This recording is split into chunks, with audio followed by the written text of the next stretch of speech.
So this video, I'm going to show you how to make a memory pillow using a polo shirt. Now this particular polo shirt is a uniform work shirt that's issued by the FedEx company. And as you can see, this lapel, the way the gentleman wore it in a natural state, was one button unbuttoned and this lower button was buttoned. So there are two ways you can do this. I'm going to show you the first way. The first way is basically take the polo shirt and situate it, then place your pillow form inside of the shirt. Once you've got the pillow form inside of the shirt and you want to see this collar area, we want that to stay there and so forth, so you can just kind of hold this for the time being. And the easiest way is basically to begin pinning down the side edge and pin it as close as you want that pillow to be. Additionally, have you some chalk or some kids chalk. I have a tailor's chalk that kind of rolls, and you want to mark it tight there at the shoulder. Now right now we are marking this frontal, even though we're going to be sewing it from the inside. But just so you can get a likeness, you can make your markings with your chalk, and then that way you know exactly where this is going to land. Now, even though this is an extra large shirt, see, this is an extra large shirt, this could actually fit a 20-inch form, an 18 or a 16. The lady wanted a 16, so this particular shirt is being marked for a 16-inch pillow form. Now, once I've got those marked, you additionally want to mark here at the bottom. Now, if it's easier, you can do your line on that area so that you know that at the halfway mark, if the top and the bottom come together. When you place your pillow form inside, make sure that the bottom side of the pillow is smooth as well. You want to make sure that it's smooth and it has no wrinkles or pulls going on. Now, since you've got that marked, you can pin this close and then make sure that you allow yourself at least a ½ inch difference for your 5/8 seam allowance when you sew it. I mark it close because then I know that my foot needs to sit right there and follow that chalk line, or you can measure it a ½ inch to an inch out, and then that way it's snugged up. So that's the first part. Now, what we need to cut off is going to be at least 1 inch away from that pin on the sides, and that'll take off the arms, and we'll go all the way down. For the draped area of the pillow, we're going to be using this drape part to cover up this area. And the easiest way is, you've got it marked, you can pin it, or you can take the pillow form out, lay it out smooth, and then cut and allow at least 2 inches down here at the bottom. By doing that, you will maintain the front pocket so it's still usable, and the drape will be used to cover up this section right here. So I'm going to show you how to do that.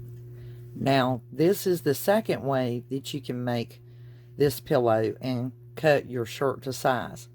As you can see, this particular mat is 24 inches long by 18 inches wide. You can take the shirt and lay it out. Now, I already know that for a 16-inch pillow, I need to use the area, I need to center this shirt in between 20 inches. So I already know to go ahead and button this top button. Now, when I've got the shirt laid out, and to keep it between the 1 and the 20 inches, and because I'm doing this for a 16-inch pillow form, I know that that collar is 7 inches wide when it's pressed down and folded down. properly. So to center that, I know that that's going to hit between the 6-inch and the 13-inch mark, and I want to be in the center. This one happens to have a line where they have inserted and pressed in their logo for the sizing, and that helps me to line that up at the 9.5-inch mark. So that way I know that shirt is in the center. And then go ahead and make sure that the sleeves are laid out and not wrinkled, and the same down here.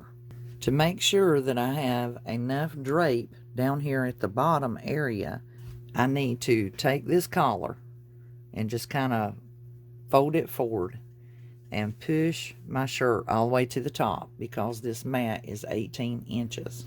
So now that I know that my mat is 18 inches and the width of my shirt is in the 20-inch section and centered, I need to cut off my drape. My mat's 18 inches, so I actually have it risen here between my table and the mat, and I actually cut all the way across the bottom of this shirt for my drape. We are going to be using that. So now I've cut off the drape from the bottom of the shirt. This particular shirt is easy to work with because between these two purple edges, this area is 12.5 inches long and it's almost 12.5 inches wide. And I need that entire black section because we're going to sew that into the collar area. In the time being, stay tuned because we will do more with this. Just hang on to your salvage. Over here where we put the chalk line, we know that we can cut there. And so that inch from this mark is hitting at the 19.5 inch.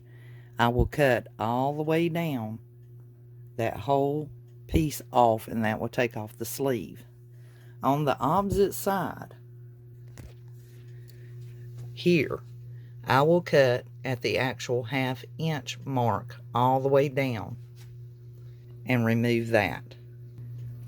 And we have this situated. Here's the next step, how we get this piece for our neck collar. This inside collar area, we only need to go just beyond the shoulders, which basically puts a piece sewn to here and here. It does not need to go all the way the length, because we're going to use that piece underneath the lapel. So I'm going to show you how to do it. It's simple and easy. We're going to slide this collar down out of our way. This is the drape off of the bottom of the shirt.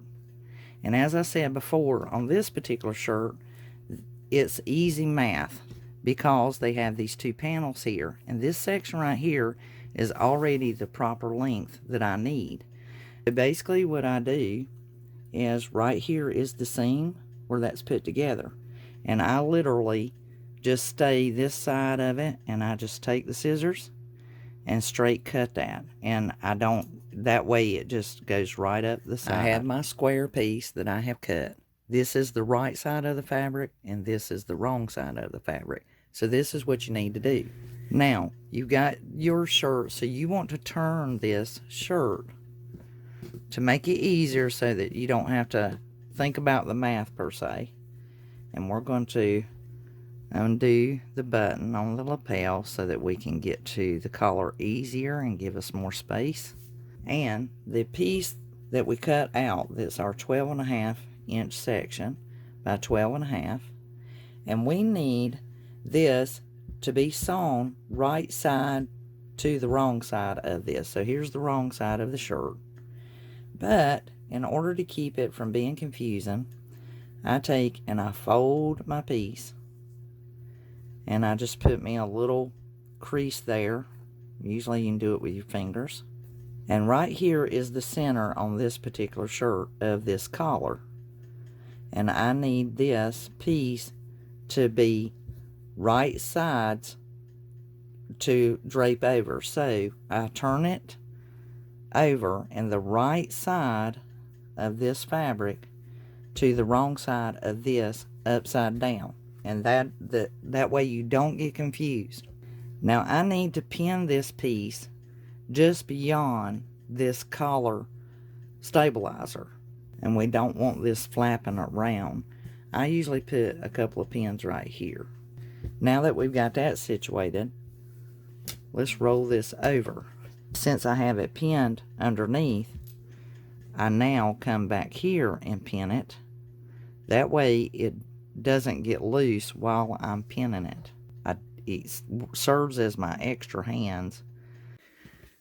So this particular piece that's going to be laying inside to cover up the space above in the pillow is averaging usually around 12.5 inches wide.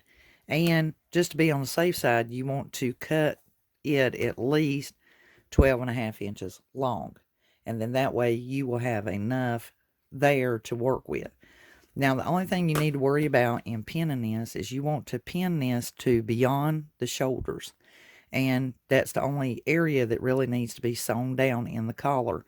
You're not going to worry about this difference or the lapel area because we're going to take care of that. You want to make sure you pin it beyond the silking edge so that when you sew in the ditch, you're not sewing off of the fabric.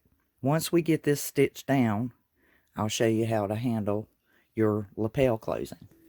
Now, the way I set this machine up, I move it to my 0 point so that my needle is in line with the division in my foot.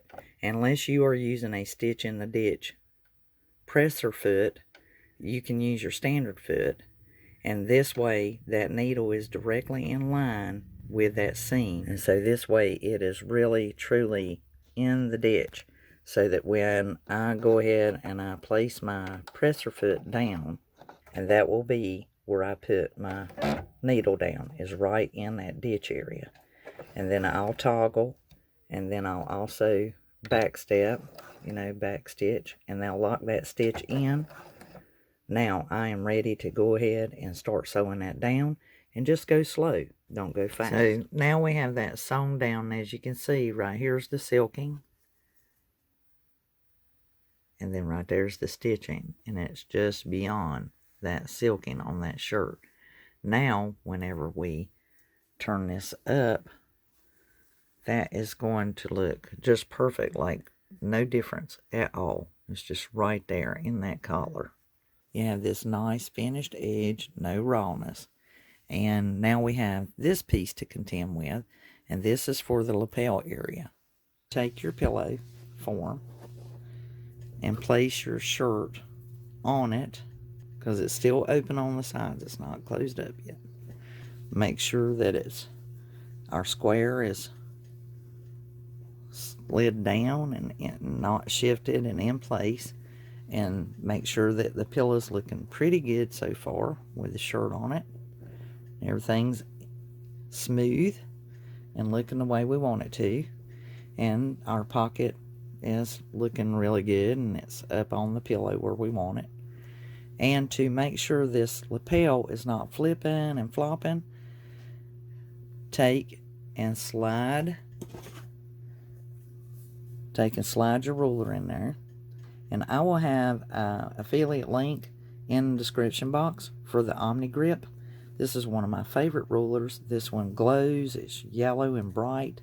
You can see it on any color fabric, whether it's light color fabric or dark color fabric.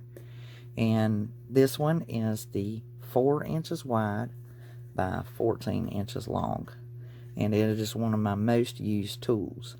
So what I do is I take the ruler and I place it underneath the extra piece into the shirt, make sure everything's situated, and I place a pin on each side of the lapel, and I want to put a seam right down through the side here and on this side as well. And we have the stitching in the lapel, and as you can see, you can't tell that anybody was ever there because you just stitch in the ditch. Next thing we want to do is we want to make sure that that little rolled ridge under here is not showing. So this is how I cut off this difference. So what I do is I roll this back, and right where that chalk line is, I will cut that off, and I will do the same thing here, and that also removes this piece as well. Okay, so I sewn it on one side just so you guys can see and get the idea. Then I can close up this side and close up the bottom, and then I can take a needle and thread and finish off the bottom. And you'll just trim off any extra that you feel you need to, just so your pillow looks smooth and finished.